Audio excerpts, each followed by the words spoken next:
And the next one is the co-main, the rematch, second rematch of the title fights. Rose Namajunas versus Zhang Weili. They fought back in April. Rose defeating Weili to get the strawweight belt from her. They booked this one. I feels like I didn't agree with this getting rebooked immediately, just because I thought it was very decisive who won that fight. I get it, whatever. I guess it was a short fight. They want to see the longer one. It was a good fight. I'm happy with it. I actually disagree with the scorecards. I had this fight for Weili. I'm not sure how you had it, but I had it the first 3 rounds for Weili and the last 2 rounds for Rose. Again, similar to the main event. Whoever saw 49-46, 4-1 for Rose, you're out of your mind. It was no one in that fight won 4 rounds. It was 3-2. Take your pick who it was. I thought it was Zhang Weili, but not a chance in hell it was 4-1 for Rose. No, there's no way it was 4-1, man. No, I mean, come on. Which one is the one that had it 4-1? Is it the one to the far right? Eric No, Colon far left. to the left. Okay, you gave round 1 to Weili, and then you gave the rest to Rose? I don't know which one I don't know how you gave round 2 to. Do you have the round 2 numbers? I'm curious. Maybe the strikes or something was closer than I remember. So here we go. Round 2. Left-hand side is Rose. Yes. What is that? 22-21. 22-21. Yep. They both had the same takedowns. Rose had some more significant strikes, and that's about it. I'm curious what the control time would have been in that second round, because Weili landed more takedowns, not necessarily super impactful with them. They were more impactful in the beginning parts of the fight, just in terms of she was on top of her and landed some strikes. But I mean, props to Rose for turning it around. It was initially looking like Weili, one, might be able to finish her, but also it looked like she was maybe going to be able to have a decisive decision. But well, I mean, let's just get back to that this situation, the scorecard situation, right? Like, so okay, round 2, it was close. I think we can say that was fairly close. Round 3 was not close. Round 3 was not close at all. Look at the numbers. What did you see Rose doing in that round that made you think, okay, you know what, she took that round? How did the other 2 judges have round 3? Did they have? They had it for Weili. Yeah, had it for Weili. Mm-hmm. I mean, look at this. It was she had almost double the output in terms of strikes. I mean, yeah, like pretty much on every single metric you look at, Weili defeated her in round 3. So, you know. Did you have this scored for Weili as well? Yeah. Did you have it the first 3 to her and the last 2 to Rose? Pretty much, yeah. I think we've discussed this before. It's of my opinion that if it's a 5-rounder, especially if it's a 5-rounder, if you win like the first half of that fight, well, I guess the first 60% of the fight. So let's say you win the first 3 rounds, but then you lose the last 2 rounds.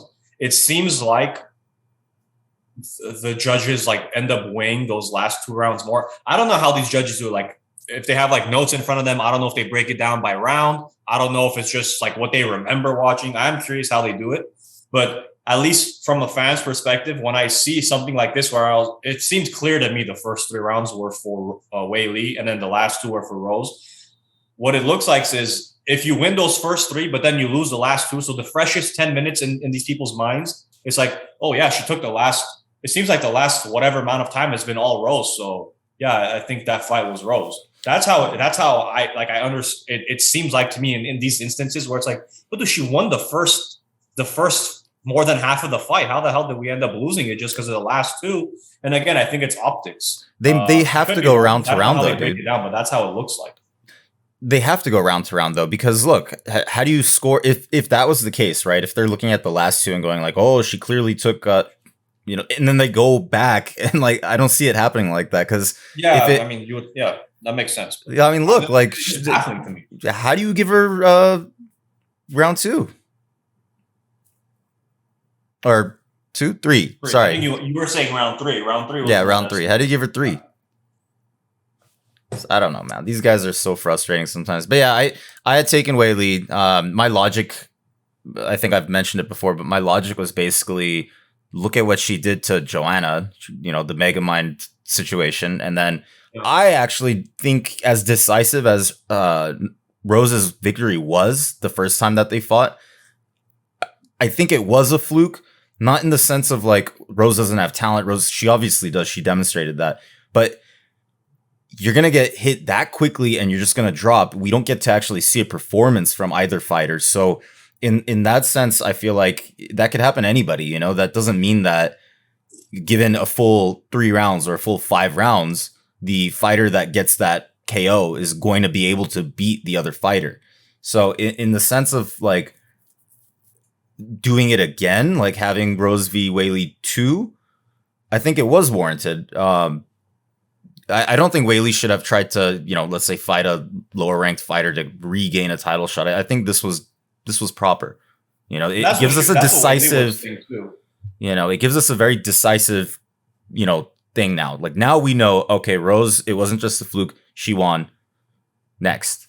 Yeah. That's what Weili was saying in those videos that the UFC had leading up to it. She was saying, like, you know, if she beat me 3 rounds, 5 rounds, where she's dragging me around, I would have been like, all right, we know she was better there. But she's like, I got caught, and like I didn't feel like I showed. I know obviously she didn't have the time to show what she had been working on, so on and so forth. And yeah, people get caught. People that on paper this fighter is better than that one, but then the one that's better somehow gets caught. It happens. So I do get what your point is in terms of like the closure wasn't there. It's like it was quick. We didn't really know. So I get what you're saying. I guess now we know. Oh, it's definitive. Yeah.